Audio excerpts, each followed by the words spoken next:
Advice needed. My husband and I have been disagreeing lately about childcare for when I need to return to work full-time. He wants to rely on his parents and my mom to watch our son, who is 3 months old, and I want to enroll him in an infant program at a daycare. I do not want his parents to watch our son for many reasons, but the biggest is that his parents are not capable of watching a newborn for 9 hours, and they refuse to follow the updated safety guidelines for prevention of SIDS.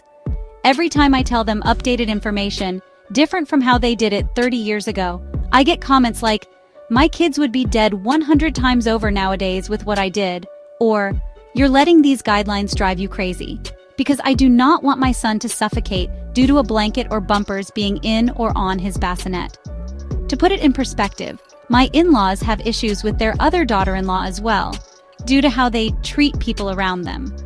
I could go on about the issues the in-laws and I have had in the past, but I do not want this post to be so long. Let's just say his parents purposely cross boundaries at the expense of others to get what they want. Anyway, the argument between my husband and I got very heated the other night as I was preparing my son's bath on the kitchen counter. As I was finished filling it with water, my husband was so upset with our disagreement that he took the bath and flipped it over. Water ended up all over our kitchen and dining room hardwood floors and table. I told him to get out of the house and to not come near me or our son. I was baby-wearing him at the time. He kept trying to come near me to the point I left through the back door with my son and tried to get in my car to drive away, but my husband stood behind my car so I could not leave. So I just walked away from the house instead so I could feel safe with our son. Eventually, I needed to come back in order to feed our son a bottle. My husband was attempting to clean up the gallons of water he spilled on the floor and all over the documents I had on the table. The floors, basement ceiling, and documents ended up damaged. He said he would finish cleaning up and then leave the house. He left around midnight and did not come back until 8 in the evening the next day. Sadly, this is not the first time my husband has acted out of anger. While I was pregnant, he punched a hole in our hallway and then grabbed me, resulting in my shirt being ripped. He has also knocked my possessions off countertops, resulting in things I cannot replace being broken. He always apologizes and says he will do better, but I no longer have hope for him. When he came back the other night, we continued the conversation about childcare and somehow got on the topic of another future baby. I said I potentially did not want another child due to the traumatic birth of our son.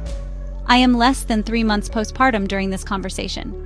My husband then threatened to divorce me and go have a baby with someone else because his son will not be an only child. I flat out told him to file the paperwork without any emotion. I told him it would not make a difference if he was here or not, considering he left for almost 24 hours without any communication, and I can manage it all on my own. Do I want our son to have divorced parents? No, I do not. But I also do not want him to grow up around a father who acts out of anger and aggression.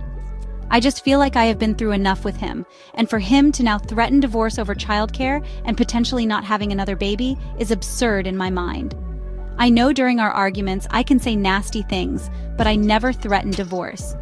Now, a few days later, we are trying to continue talking about childcare, but my trust for him and his parents is almost non-existent due to his actions and words. I am starting to feel like I am the a-hole, because I said that him leaving would not make a difference.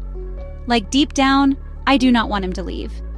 But then I think about how, mid-typing this, I had to stop to go take out the garbage. It is 5 in the morning before collection, even though he said he did it before he went to bed. I just sometimes think he purposely is incompetent, so I just do everything. He says I will not have to coordinate with our parents on who is watching our son when during the week, and he would do it. But I know that will not happen and I will have to end up doing it. I just do not need the extra stress and would rather have something consistent. I just do not know what to do or if I am an a-hole for not wanting this life as it is right now for our son. Any advice or words of wisdom are welcome.